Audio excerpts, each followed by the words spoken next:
આપ જોઈ રહ્યા છો સ્પાર્ક ટુડે ન્યૂઝ. હું છું આપની સાથે માનસી રોહિત. વડોદરાના લોક વિજ્ઞાન કેન્દ્ર ખાતે યોજાયેલ વડોદરા શહેર અને જિલ્લા કક્ષાના સેમિનારમાં નિર્ણાયક તરીકે ડોક્ટર દીપક રાઠોડ અને ગાજેન્દ્રસિંહ તનવરે ઉપસ્થિત રહ્યા હતા. સમગ્ર કાર્યક્રમનું સંચાલન દિનેશભાઈ ગાંધીએ કર્યું, જેમાં વિદ્યાર્થીઓએ પાવર પોઈન્ટ પ્રેઝન્ટેશન, પોસ્ટર અને મૌખિક રીતે ક્વોન્ટમ સંબંધિત તેમના વિચારો રજૂ કર્યા, તેમજ તે કેવી રીતે વર્તમાન સમસ્યાઓને ઉકેલવામાં ઉપયોગી થઈ પડશે તે જણાવ્યું.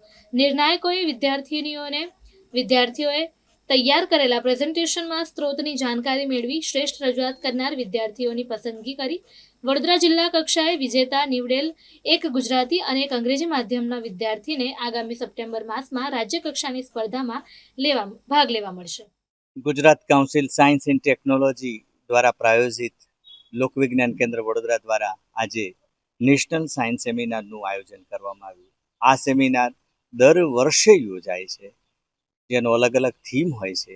આ વર્ષનો થીમ એ ક્વોન્ટમ યુગ શરૂ થઈ રહ્યો છે, એની સંભાવના અને પડકારો વિશે વિદ્યાર્થીઓએ ખૂબ સુંદર રીતે મનનીય પોતાના વક્તવ્ય આપ્યા. એમાં કોઈએ પોસ્ટર પ્રદર્શિત કર્યા, કોઈએ પાવર પોઈન્ટ પ્રેઝન્ટેશન થ્રુ પોતાનું વક્તવ્ય આપ્યું, કોઈએ ઓરલી વક્તવ્ય આપ્યું અને પોતાના ક્વોન્ટમ યુગની જે શરૂઆત થઈ રહી છે એ માનવજાત માટે કઈ રીતે ઉપયોગી થશે અને આપણા ઇન ફ્યુચર જનરેશનને આ ક્વોન્ટમ યુગ કેટલો લાભદાયી બનશે, એવા મુખ્ય આશયથી આ કાર્યક્રમનું આયોજન દર વર્ષે યોજાય છે.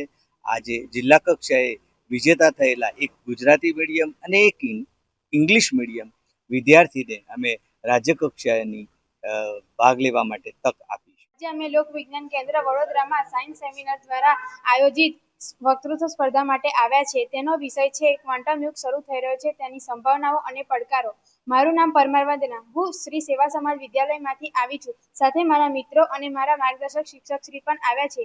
આજે હું તમને ક્વોન્ટમ યુગ વિશે થોડું કહીશ. જેમ કે ક્વોન્ટમ યુગમાં ઝડપી કોમ્પ્યુટરો જે આજના કોમ્પ્યુટરો નથી કરી શકતા, તે ક્વોન્ટમ કોમ્પ્યુટરો ઝડપથી ગણતરી કરી શકશે. અને અમને પીપીટી દ્વારા અહીંયા પ્રેઝન્ટેશન કરવામાં આવ્યું છે અને અહીંયા અમને ખૂબ મજા આવી છે. મારું નામ પરમાર વંદના.